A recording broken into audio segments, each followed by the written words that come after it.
అంటే నేనేమంటానంటే, శత్రువు ఏ రూపంలో నీకున్నా, శత్రువు యొక్క కబంధస్థాలలో నుంచి, నిన్ను ద్వేషించే వారి చేతుల నుంచి నా ప్రభువు నిన్ను తప్పించడానికే, విడిపించడానికే నా యేసయ్య వచ్చాడో.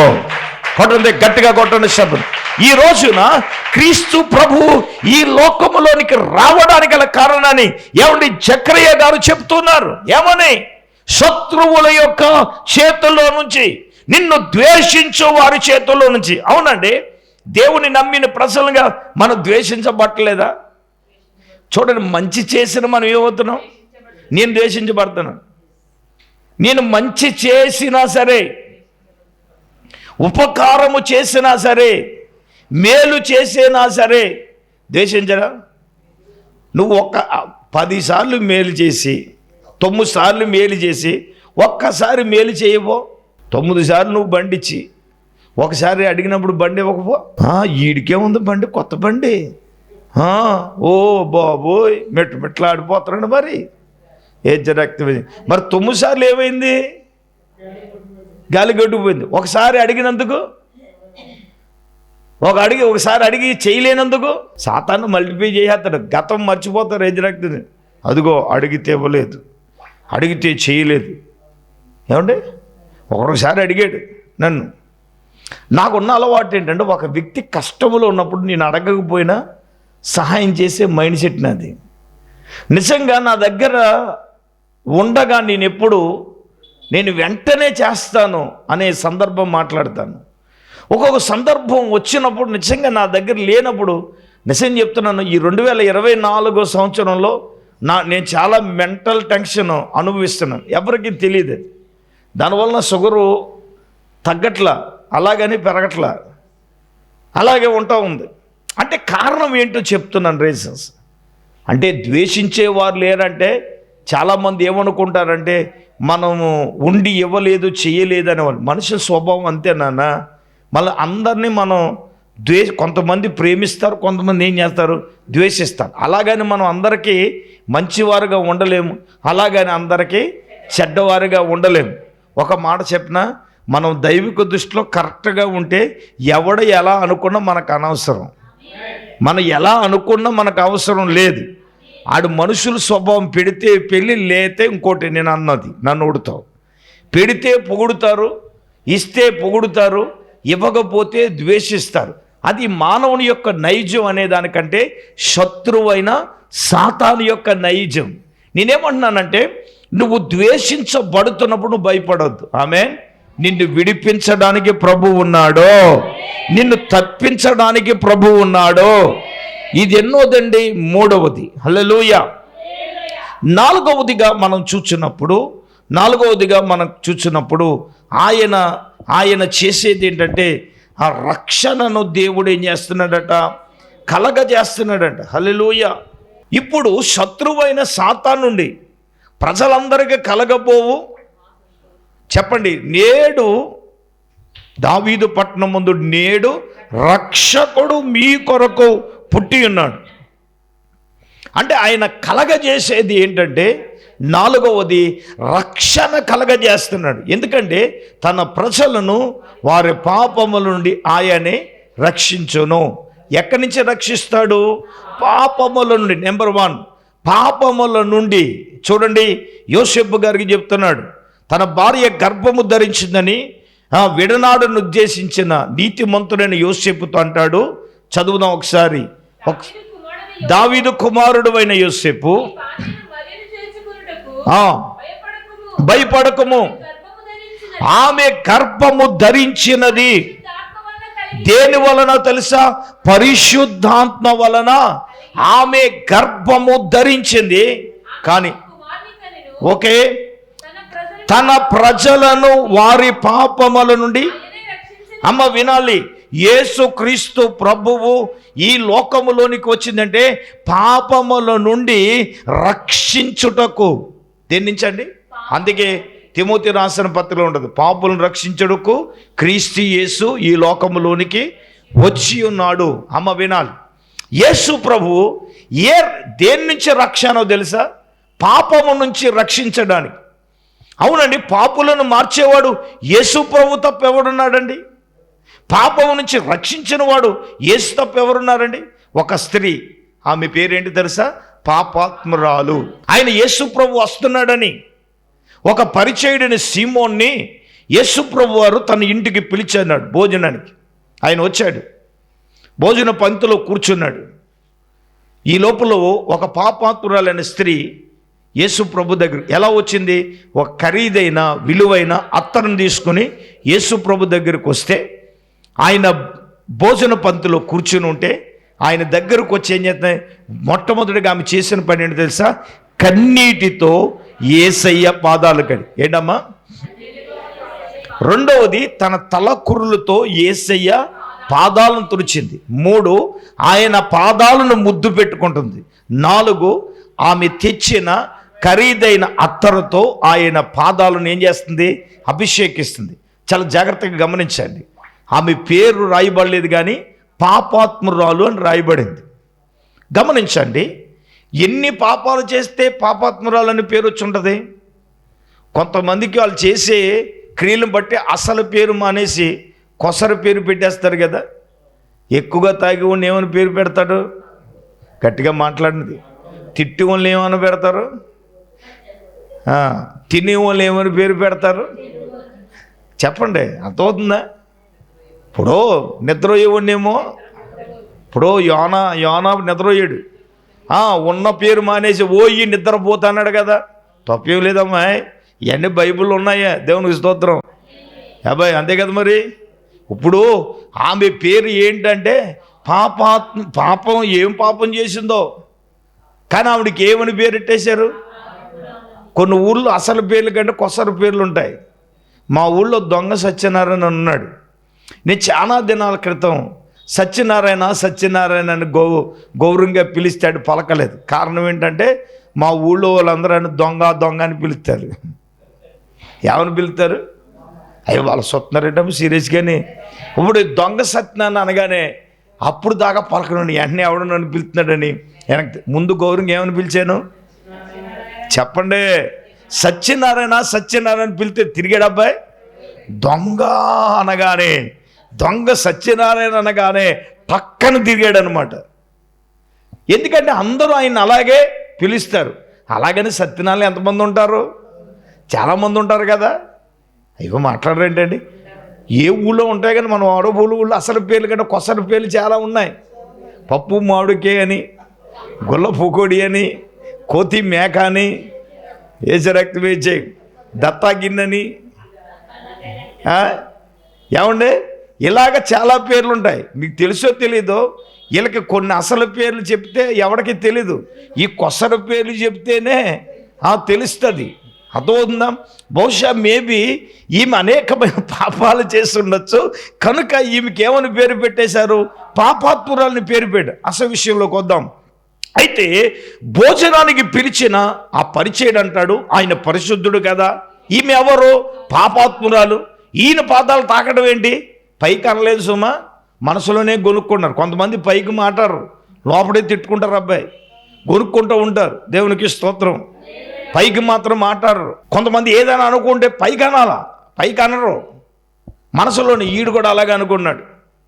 ఏంటనంటే ప్రియులారా, ఇప్పుడు యేసు ప్రభు వారు హృదయాంతరంగా లేడు కానీ రే ఇలా రారా అన్నాడు. వచ్చాడు.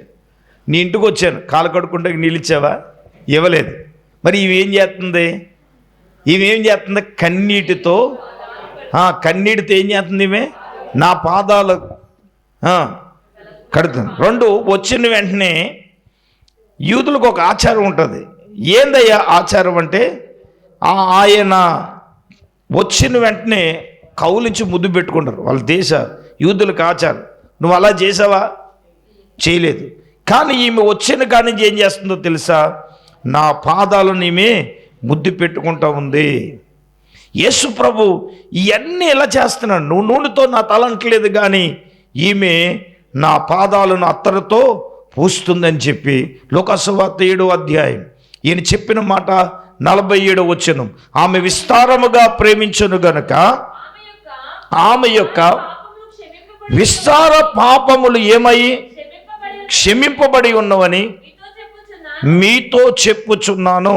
ఎవరికి కొంచెముగా క్షమింపబడునో ఓకే, వాడు కొంచెముగా ప్రేమించునని చెప్పి ఓకే నీ పాపములు క్షమింపబడి ఉన్నవి అని ఆమెతో నేను దేవునికి స్తోత్రం కలుగును గాని. ఇంతకీ ప్రియులారా, పాపముతో ఉన్న ఆ వ్యక్తిని ఆయన ఏం చేస్తున్నాడో తెలుసా? చూడండి, ఈ మాటలన్నీ సీమోను పేతురుకు ఆమె గురించి చెప్తా ఉంటే ఈమెతో ఏం చెప్తున్నాడు? 50 వచనం చదువుదాం. అందుకు ఆయన, నీ విశ్వాసమే నిన్ను ఏం చేసింది? రక్షించును, సమాధాన గలదానివై వెళ్ళుమని ఆ స్త్రీతో చెప్పాను. దేవునికి స్తోత్రం కలుగునుగా. చెప్పండి గట్టిగా హల్లెలూయా. యేసయ్య ఏం చెప్తున్నాడు అంటే, నీ విశ్వాసమే నిన్ను ఏం చేసింది? చూడండి, పాపముతో ఆమెను రక్షించాడా లేదా మాట్లాడాలి. ఇప్పుడు ఎందుకు వచ్చాడయ్యా? ఇప్పుడు పాపముతో ఆమెకు రక్షణ కలగజేశాడు కదా, ఆయన రక్షించడానికి వచ్చాడు కదా. ఇప్పుడు చెప్పండి, కుమారి, నీ విశ్వాసమే నిన్ను ఏం చేసింది? రక్షించెను, పాపాలను క్షమించి ఆయన ఏం చేశాడు? రెండవ మాటగా మనం చూసినప్పుడు లూకాసు వార్తలో కూడా 19వ అధ్యాయం 10వ వచనంలో ఏమన్నారు? నశించిన దానిని వెదకి రక్షించడాన్ని. ఇప్పుడు ఏంటి? ఇప్పుడు యేసు ప్రభు ఏం చేశాడండి? నశించిపోయే మనలను ఏం చేశాడు? నశించుచున్న వానికి రక్షణ కలగజేయలేదు ఆయన. గెరాసీన్ల దేశంలో అపవిత్రాత్మ పట్టినవాడు నశించిపోవాలని వదిలేశాడు కాబట్టి ఎక్కడున్నాడు? సమాధుల దొడ్లో ఉన్నాడు కదండి. అటువంటి వ్యక్తి కోసం యోదయలో నుంచి అవతల నుంచి ఆయన పనిగట్టుకుని యేసు ప్రభువే ఏమండి గెరాసీన్ల దేశంలోనికి వచ్చి ఏమండి నశించిపోయే ఆ వ్యక్తిని యేసు ప్రభు బాగు చేశాడా లేదా? రక్షించాడా లేదా? మంచి మనిషిగా మార్చాడా లేదా? చెప్పండి. యేసు ప్రభు మతాన్ని మార్చాడా? మనుషుల జీవితాన్ని మార్చాడా? అర్థం లేని మాటలు మాట్లాడుతున్నారు చాలామంది. ఎలా పడతారో మాట్లాడుతున్నా. నాన్న, మతాన్ని మార్చడానికి రాలేదు నాన్న, మనుషుల యొక్క జీవితాలను మార్చడానికి, బ్రతుకులు మార్చడానికి నా యేసు ప్రభు ఈ లోకములోనికి ఆయన వచ్చాడు. అందుకే ఆయన వచ్చాడు. ఆయన వచ్చిన పర్పస్ అదే. ఈరోజు ప్రజలకి ఏమీ అర్థం కావట్లా. నా ప్రియమైన వాళ్ళారా, ఆయన ఈ లోకములోనికి ఎందుకు వచ్చాడంటే రక్షణ కలగజేయడానికి. హల్లెలూయా, చెప్పండి గట్టిగా. రక్షణ కలగజేయడానికి వచ్చాడు. ఈ మాటలన్నీ ఎవరు అన్నారు? జకరియా గారు అంటున్నారండి. ప్రతి మనిషిని ఆయన రక్షించడానికి, రక్షణ కలగజేయడానికి వచ్చాడు ఆయన. ఇప్పుడు చెప్పండి, నశించిపోయిన వారిని ఆయన రక్షించలేదా? ఏమండి, పాపంలో ఉన్న వాళ్ళని మనందరినీ ఏం చేశాడు ఆయన? రక్షణ కలగజేయడానికి వచ్చాడు నాయన. అందుకే లోక రక్షకుడు అంటున్నాం మనం. రక్షించేవాడిని ఏమంటారు? రక్షకుడు అంటారు కదా. ఈ లోకములోనికి ఆయన వచ్చింది ఎందుకంటే సర్వలోకములో ఉన్న మానవాళిని అందరినీ కూడా రక్షించడానికే కదా నా యేసయ్య వచ్చింది. నిజంగా ఆ సత్యము ఎరగక ఈ రోజున నాన్న యేసు ప్రభు అందుకే వచ్చాడు. చూడండి, ఆయన పుట్టక ముందే జకరియా చెప్తున్నాడు. ఏమనో తెలుసా?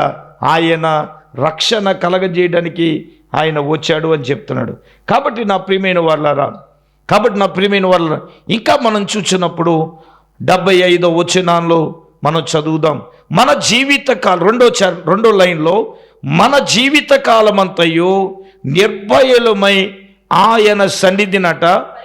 చూడండి, మనము తర్వాత ఇది ఎన్నో పాయింట్ అంటే, 1 ఆయన ఆరాధించాడు, 2 విమోచించాడు, 3 శత్రువు నుంచి విడిపించాడు, 4 రక్షణ కలగజేశాడు, 5వది ఏంటంటే మన జీవిత కాలమంతా నిర్బలమై ఆయన సన్నిధిలోనట పరిశుద్ధంగా. అమ్మ వినండి, పరిశుద్ధంగా. యేసు ప్రభు ఎందుకు ఈ లోకములోనికి వచ్చాడంటే పరిశుద్ధులుగా చేయడానికి వచ్చాడు. పరిశుద్ధులుగా ఉండడానికే మనల్ని ఏం చేశాడు? పిలిచాడు. నాన్న, ఆయన వచ్చిన పర్పస్ 1, దానికి ముందు ఒక మాట అన్నారు. అదేంటంటే మన జీవిత కాలమంతయు నిర్భయులమే. అంటే అర్థం ఏంటి? ఏ భయం లేకుండా. నిర్భయం అంటే అర్థం ఏంటి చెప్పండి? మరి అన్నింటికి భయమే కదా మనకి. క్రిస్మస్ చేస్తున్నాను భయం, ఏమో ఎలా జరుగుతుందని భయం. నిర్భయం అంటే ప్రతిదానికి భయం. సాతానుడు భయపెట్టే లక్షణం ఏంటంటే సాతానుడు. నువ్వు భయపడే కొలది ఏం చేస్తాడు? నువ్వు భయపడకుండా నిర్భయంగా ఉంటే ఆడేం చేయగలడు చెప్పండి? ఇప్పుడు కుక్క ఉందో నువ్వు పరిగెత్తావు, నీ వెనకాల పరిగెత్తుకుంటూ వస్తూ ఉంటుంది. నువ్వు వెనక్కి తిరిగి నేను హీరో అన్నానండి ఆగిపో. ఒకసారి వాకింగ్ వెళ్ళాం, దేవునికి స్తోత్రం. వెళ్తున్నప్పుడు ఎక్కడంటే ఈ మేము ఇటు నుంచి వెళ్ళి అలాగెళ్ళి సంతి రోడ్ నుంచి వస్తూ ఉన్నాం. ఈ లోపల కుక్క వచ్చేస్తుంది. అయ్యబాబు నా పక్కన నడిచాడు, కుక్కను చూసి ఈ పక్క వచ్చేసాడు. నామలో నోరు మూయి అంటే అది నోరు మూసేసింది. దేవునికి స్తోత్రం. చెప్పండి గట్టిగా. నేను సేవకుడిని, నువ్వు నోరుమై అన్నాను, అంతే, మూసేసింది. అదేంటంటే అంటున్నాడు, అది దేవునికి స్తోత్రం. అంతే మరి. హల్లెలూయా. ఇప్పుడు దానికి భయపడి నేను పరిగెత్తుకుని వెనకాల వస్తుంది, అది పరిగెడుతుంది. నువ్వు భయపడకుండా నిలబడు, ఆగిపోద్ది, అంతే. సాతానుగాడు కూడా అంతే. నువ్వు భయపడితే ఏం చేస్తాడమ్మా? అప్పుల గురించి భయపడేస్తాడు, పిల్లల గురించి భయపడేస్తాడు, అన్నిటి గురించి భయపడేస్తాడు. ఏది ఎలా జరుగుతుందో అలా జరుగుతుంది, నువ్వేం చేయాలా? నిర్భయంగా. అయితే దేవుడు ఏమంటాడంటే, నేను చెప్తాను ఏంటంటే, యేసు ప్రభు చేసింది అత్యంత 5వ కీలకం ఏంటంటే, పరిశుద్ధంగా. అంటే ప్రభు నాకు ఇప్పుడు చెప్తున్నాడు, ధ్యానిస్తుంటే భయం లేకుండా చేస్తాడు. ఆమేన్. నిర్భయం అంటే ఏంటి? భయము లేకుండా. హల్లెలూయా. ఇది ఎన్నోది? ఇది 6దా? 5వది ఏంటంటే భయము లేకుండా చేస్తాడు. ఆమేన్. ఇప్పుడు ఆయన చెప్పింది ఏంటి? గాబ్రియేలు దూత వచ్చి ఇప్పుడు యోసేపుకి చెప్పింది భయపడకని చెప్పాడు. మరియకి వచ్చి ఏం చెప్పాడు? భయపడకడని చెప్పాడు. గొర్రెల కాపర్లకు వచ్చి ఏం చెప్పాడు? భయపడకని చెప్పాడు. జకరీయాకు వచ్చి ఏం చెప్పాడు ఆయన? మాట్లాడండి. భయపడకడని చెప్పాడు కదా ఆయన. క్రిస్మస్ సందేశములో ఒకటి ఏంటంటే అభయం. ఏంటి ఆయన అభయం? ఏంటంటే భయము లేకుండా. ప్రతిదానికి మనం భయపడుతున్నాం, కానీ నీ మాట చెప్తాను, అదేంటో తెలుసా? నిర్భయములుగా. అంటే అర్థం ఏంటంటే భయము లేకుండా. దేవునికి స్తోత్రం కలుగునుగా. చెప్పండి గట్టిగా హల్లెలూయా. అంటే యేసు ప్రభు ఈ లోకంలోనికి వచ్చి ఏం లేకుండా చేశాడంటే భయం లేకుండా చేశాడు. నిర్భయం అంటే భయము లేకుండా. అక్కడ ఏమన్నాడు? మన జీవిత కాలమంతయు నిర్భయములమై. అంటే మన జీవిత కాలమంతా ఏ విషయములో కూడా భయపడని వారంగా. నువ్వు భయపడకూడదు. భయమును తొలగించడానికి ఆయన వచ్చాడు. దేని గురించైనా, రోగం గురించి భయమా? ఆయన విడిపించి చూపించాడు. దెయ్యాల గురించి భయమా? దెయ్యాలను. మరణం గురించి భయం అంటే మరణం నుంచి ఆయన ఏం చేశాడు? చెప్పండి. చేయలేదు ఆయన? చేశాడుగా. ఇప్పుడు మనకి దేనికి భయం? అక్కడ ఒక మాట అన్నాడు, జీవితకాలం అంతయు నిర్భయంగా. అంటే మన జీవిత కాలములో ఆయన భయం. ఇప్పుడు ఈ మాటలన్నీ ఎవరు చెప్తున్నారంటే జకరియా గారు చెప్తున్నారు. 6వదిగా ఆయన సన్నిధిలో మనము పరిశుద్ధంగాను. 7వది నీతిగా. 2 విషయాలు, పరిశుద్ధంగాను నీతిగాను. పిల్లరా, ఆయన పరిశుద్ధులుగా చేయడానికే వచ్చాడు. ఇప్పుడు ఆయన అన్నారు, నేను పరిశుద్ధుని కాబట్టి మీరును ఏమై ఉండాలి? చెప్పండి. ఇప్పుడు ఆయన పరిశుద్ధులుగా చేయడానికి వచ్చాడండి. అంటే మనిషి పరిశుద్ధత లేకుండా ఉన్నాడు కదండి. మీరు అడగొచ్చు, పరిశుద్ధత లేకుండా ఉన్నాడంటే ఈ రోజున అత్యాచారాలు ఎందుకు జరుగుతున్నాయి? మానభంగాలు ఎందుకు జరుగుతున్నాయి? ఏమండి దాడులు ఎందుకు జరుగుతున్నాయి? హత్యలు ఎందుకు జరుగుతున్నాయి? ఏమండి వీటన్నిటికి కారణం ఏంటో తెలుసా? మనుషులలో పరిశుద్ధత లేకయే. పరిశుద్ధత కలిగిన వాడు పాపం చేయలేడు. పరిశుద్ధత కలిగిన వాడు హత్య చేయలేడు. పరిశుద్ధత కలిగిన వాడు పిల్లరా ఒక మనిషిని ద్వేషించలేడు. పరిశుద్ధత కలిగినవాడు అక్రమాలు అన్యాయాలు చెయ్యలేడు, జీవించలేడు. ఈరోజు ఒక మనిషి అక్రమములో బ్రతుకుతున్నాడు అంటే, అన్యాయములో బ్రతుకుతున్నాడంటే వాడు పరిశుద్ధత లేక. అందుకే ఆయన అన్నారు, నేను మిమ్మల్ని పరిశుద్ధులుగా ఉండుటకే నేనేం చేశాను? పిలిచాడు. అర్థమవుతుందండి? ఇప్పుడు ఆయన సన్నిధిలో పరిశుద్ధత ఉంటేనే ఉండగలం కదా.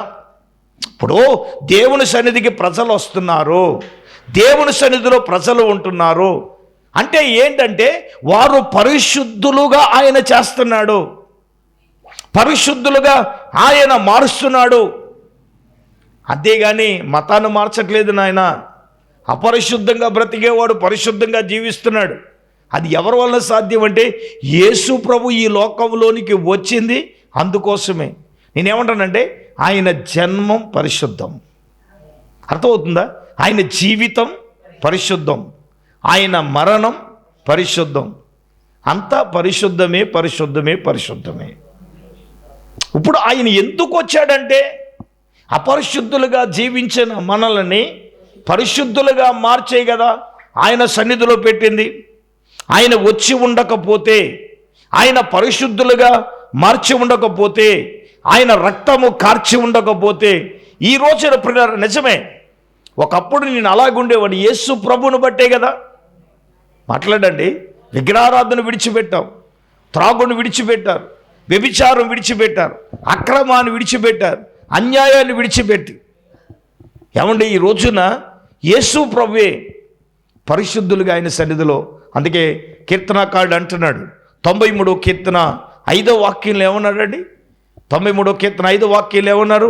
పరిశుద్ధతయే ఆయన, నీ శాసనములన్నిటికీ నీ తప్పిపోవు, యెహోవా ఎన్నటెన్నటికి పరిశుద్ధతయే నీ మందిరానికి అనుకూలము. దేవునికి స్తోత్రం. పరిశుద్ధతయే ఆయన మందిరానికి ఏంటంట? అనుకూలం. పరిశుద్ధులుగా మనము జీవించాలి, పరిశుద్ధంగా మనం బ్రతకాలి, పరిశుద్ధంగా మనం ఉండాలి, పరిశుద్ధంగా జీవించాలి. అందుకే కదా నా యేసయ్య ఈ లోకంలోనికి వచ్చాడు. మతాన్ని మార్చడానికి రాలేదు నాన్న, మనుషుల్ని బలవంతంగా మతంలో మార్చడానికి రాలేదు, కానీ ఆయన్ని పరిశుద్ధంగా మార్చడానికి వచ్చాడంటాను నేను. హల్లెలూయా చెప్పండి, హల్లెలూయా. నిజమే కదా ప్రియమైన సంగమా, దేవుని బిడ్డలారా, ఈ రాత్రికాల సమయంలో ప్రియ పరిశుద్ధాత్ముడు మనతో మాట్లాడుతున్నాడు. చివరిది 7వది, ఆయన నీతిగా ఆయనను సేవింప అనుగ్రహించటకు రక్షణను కలగజేశాడంట. చివరిది 7వది ఏంటో తెలుసా? నీతిగా. అవునండి, ఆయన నీతిమంతుడుగా ఉండి అనీతిమంతులమైన మన కొరకు నీతిమంతుడైన క్రీస్తు ఈ లోకంలోనికి వచ్చాడు అని ఏమండి అపోస్తుడైన పేతురు గారు అంటున్నాడు. ఒకసారి మనం చూద్దాం. పేతురు రాసిన పత్రిక మొదటి పేతురు 3వ అధ్యాయం 18వ వచనం చదువుదాం. ఏలయనగా మనలను దేవుని యొద్దకు తెచ్చుట కంట అనీతిమంతుల కొరకు నీతిమంతుడైన క్రీస్తు శరీర విషయములో చంపబడి ఆత్మ విషయములో బ్రతికింపబడి. చూడండి, మనలందరినీ దేవుని యొద్దకు తెచ్చుట కంట అనీతిమంతుల కొరకు నీతిమంతుడైన క్రీస్తు ఈ లోకంలోకి వచ్చాడు. ఎందుకో తెలుసా? అనీతిమంతులమైన మనల్ని కూడా నీతిమంతులుగా మార్చి మనల్ని ఎవరి దగ్గర తేవడానికి? నిజ దేవుని యొద్దకు తేవడానికే యేసు ప్రభు ఈ లోకంలోనికి వచ్చాడు. యేసు ప్రభు ఈ లోకములోనికి రావడంలో గల ఆంతర్యం అదే. ఏందో ఆంతర్యం అంటే మనల్ని దేవుని యొద్దకు తెచ్చటం. మనం ఎవరు? అనీతిమంతులం అండి. ఒప్పుకుని తీరాలి ఎవడైనా. అనీతిమంతులమైన మన కొరకు నీతిమంతుడైన ఆయన మరణించాడు. ఎందుకు తెలుసా? అందుకే నేను అంటాను, ఆయన కార్చిన రక్తమే మనల్ని ఏం చేస్తుందండి? నీతిమంతులుగా తీర్చేస్తుంది. చప్పట్లు కొట్టండి గట్టిగా. నేను ముగింపులో ఉన్నాను. ఆయన కార్చిన రక్తమే మనల్ని ఏం చేస్తుంది? నీతిమంతులుగా తీరుస్తుంది. ఇప్పుడు జకరియా గారు పుట్టక ముందు యేసు ప్రభువుని గురించి చెప్తున్నాడు. ఒరే బాబు, అనీతిమంతులైన మన కొరకు నీతిమంతులైన ఆయన వచ్చాడు. ఎందుకో తెలుసా? నిన్ను నీతిమంతులుగా చేయడానికి. ఇందాక మనం చదివాం, ఆయన విమోచనే మనలను ఉచితంగా నీతిమంతులుగా తీర్చేసింది. యేసు ప్రభు వచ్చింది అందుకోసం వచ్చాడు. నన్ను మనల్ని నీతిమంతులుగా మార్చడానికి వచ్చాడు. కాబట్టి నా ప్రియులారా, జకరియా గారు యేసుక్రీస్తుని గురించి పలికిన 7 మాటలు అందరూ మోకరించండి, కళ్ళు మూసుకునండి.